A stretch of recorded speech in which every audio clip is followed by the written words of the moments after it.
विद्यार्थी मित्रांनो, तुम्हालाही प्रश्न पडला असेल की बीएड ची कॅप राऊंडची प्रोसेस कधी सुरू होणार आहे. फायनल मेरिट लिस्ट येऊन अवघे 10 दिवस ओलांडले असून तरीही बीएड ची जी कॅप प्रोसेस आहे किंवा कॅप ऍडमिशन आहे तर ते सुरू होत नाही.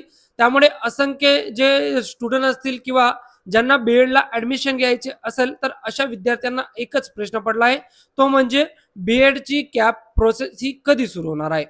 तर नमस्कार, मी किशोर महाले स्वागत करतोय तुमचं टेक किशोर या युट्यूब चॅनलला. मित्रांनो, या व्हिडिओच्या माध्यमातून तुम्हाला सांगणार आहे की आता फायनल मेरिट लिस्ट येऊन जरी अवघे 10 दिवस ओलांडले असून तरी तुमची जी बीएडची कॅप राऊंडची प्रोसेस आहे तर ती कधी सुरू होणार आहे.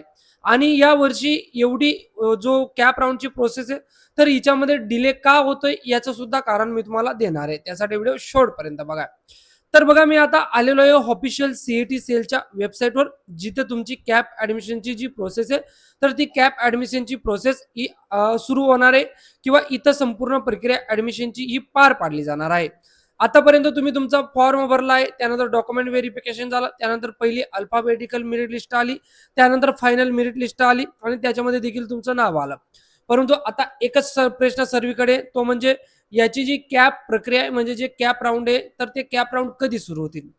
तर मित्रांनो, तुम्ही वेबसाईटवर आल्यानंतर खाली येताना तुम्हाला एक महत्वाचं बघायचंय, ते म्हणजे बघा, इथं अप्रूव्ड कॉलेज जे आहेत तर त्या फक्त साईसाठी आहेत. म्हणजे या अप्रूव्ड कॉलेज जे आहेत तर त्या फक्त साईसाठी आहेत.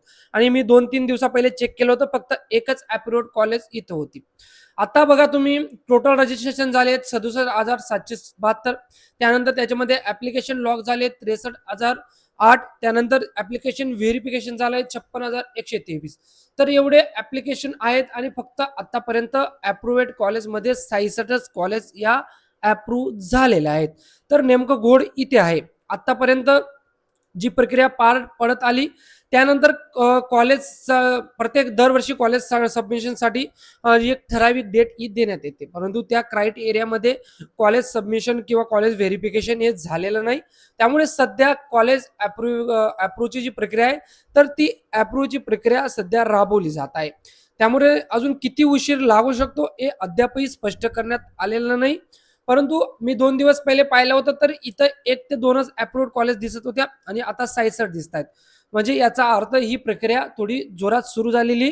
लवकरच कॉलेज अप्रूव्हची प्रक्रिया पूर्ण झाल्यानंतर तुम्हाला कॅप शेड्यूल हे देण्यात येईल. म्हणजे तुम्ही कॅप फर्स्ट किंवा पहिल्या राऊंडसाठी फॉर्म किंवा तुमचे ऑप्शन फॉर्म कधी भरू शकतात तर याची माहिती तुम्हाला किंवा याचं टाइम टेबल हे निर्गमित करण्यात येईल सीईटी सेल ऑफिशियल यांच्याकडून.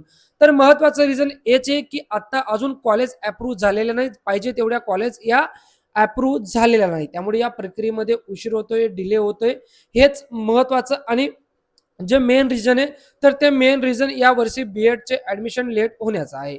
इथं कॉलेज संख्या ही जास्त किंवा जी सफिशियंट पाहिजे किंवा जेवढ्या कॉलेजने अप्लिकेशन केलं असतील, दरवर्षी नवीन कॉलेजही भाग घेत असतात.